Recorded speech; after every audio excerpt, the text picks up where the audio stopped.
మద్దిరాల మండల కేంద్రంలో 4,43,00,000 వ్యయంతో నూతనంగా నిర్మించిన కస్తూర్బా గాంధీ పాఠశాల భవనాన్ని రిబ్బన్ కట్ చేసి ప్రారంభించారు ఎమ్మెల్యే మందుల సామిల్. పాఠశాల సిబ్బంది అధికారులతో కలియ తిరుగుతూ తరగతి గదుల్ని పరిశీలించిన ఎమ్మెల్యే సామిల్ విద్యారంగాన్ని లూటీ చేసిన గత ప్రభుత్వం రాష్ట్రంలో విద్యారంగం బలోపేతానికి సీఎం రేవంత్ రెడ్డి నాయకత్వంలో ప్రభుత్వం పనిచేస్తుంది. అంబేద్కర్ రచించిన రాజ్యాంగం వల్లనే బీసీ, ఎస్సీ, ఎస్టీ, మైనార్టీ వర్గాలకు ఉన్నత విద్య అందుతోంది. పాఠశాల విద్యార్థులకు నాణ్యమైన విద్య అందించే విధంగా కృషి చేస్తామని, ఉత్తమ ఫలితాలు సాధించాలి. ప్రతి గ్రామ పంచాయతీలో ప్రభుత్వ పాఠశాల ఉండడమే ప్రభుత్వ పాఠశాలలో నెలకొన్న మౌలిక వసతుల కల్పనకు తర్వాత కృషి చేస్తా.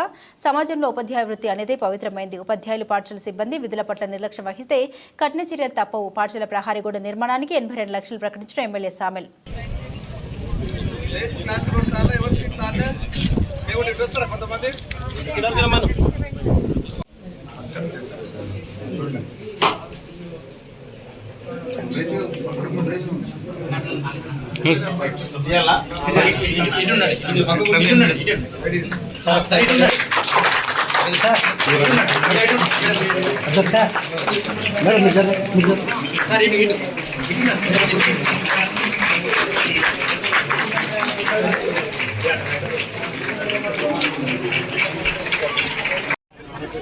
ఈరోజు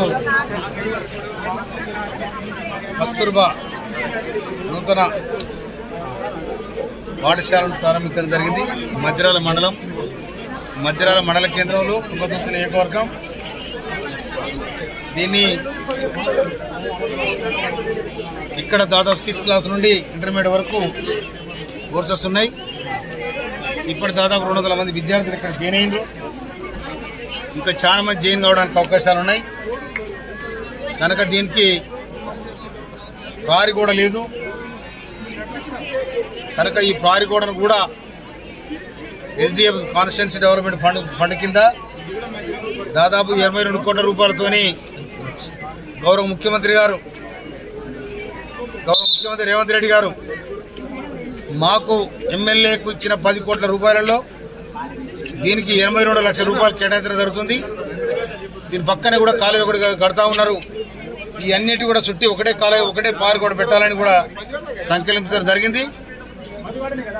ముఖ్యమంత్రి రేవంత్ రెడ్డి గారు ముఖ్యమంత్రి అయిన వెంటనే విద్యా వ్యవస్థ మీద రివ్యూ పెట్టడం జరిగింది. ఈ రివ్యూలో గత ప్రభుత్వం 12,000 రూపాయల నెలకు విద్యార్థి మీద ఖర్చు పెట్టి 25 లక్షలు 1,25,000 ఖర్చు పెడుతున్నామని నేను బోకరమాట చెప్పింది. అట్లా కాకుండా రేవంత్ రెడ్డి గారు ముఖ్యమంత్రి గారు ఏది చేస్తాడో అదే చెప్తాడు, చెప్పింది చేస్తాడు. మేము కూడా వారి దారిలోనే నడుస్తాం.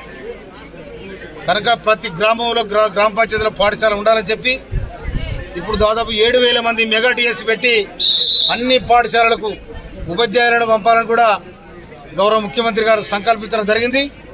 ఇప్పుడు ఆ మెగా డిఎస్సి అయిపోయింది. మెగా డిఎస్సి అయిపోయిన వెంటనే అన్ని పాఠశాలలకు సరిపోని ఉపాధ్యాయులు వస్తారు. మంచి క్వాలిటీ ఎడ్యుకేషన్తో రావాలని కూడా ముఖ్యమంత్రి గారు సంకల్పించారు. మేము కూడా ఇక్కడ కస్తూర్బా స్కూల్స్ ఏతున్నాయో, జ్యోతిరాబాబు పూలే స్కూల్స్ ఏతున్నాయో, ST, SC, BC, minority schools ఏనాయో అన్నిటి కూడా బ్రహ్మాండంగా మంచి క్వాలిటీ ఎడ్యుకేషన్ అందించడానికి ఈ మధ్యనే రివ్యూ మీటింగ్ కూడా పెట్టి వాళ్ళకి మంచి సజెషన్ చేయాలని కూడా మేము అనుకుంటున్నాం. కనుక ఇది బ్రహ్మాండమైన విద్యాలయంగా వర్ధిల్లాలని, దీనికి అవసరమైన మౌలిక సదుపాయాలు కల్పించడానికి నేను ముందు వరుసలో ఉంటాను. గవర్నమెంట్తో కూడా మాట్లాడి దీనికి ఏ అవసరం ఉండదో కూడా తీసుకురావడానికి ప్రయత్నం చేస్తానని కూడా మనం చేస్తున్నాం. Thank you.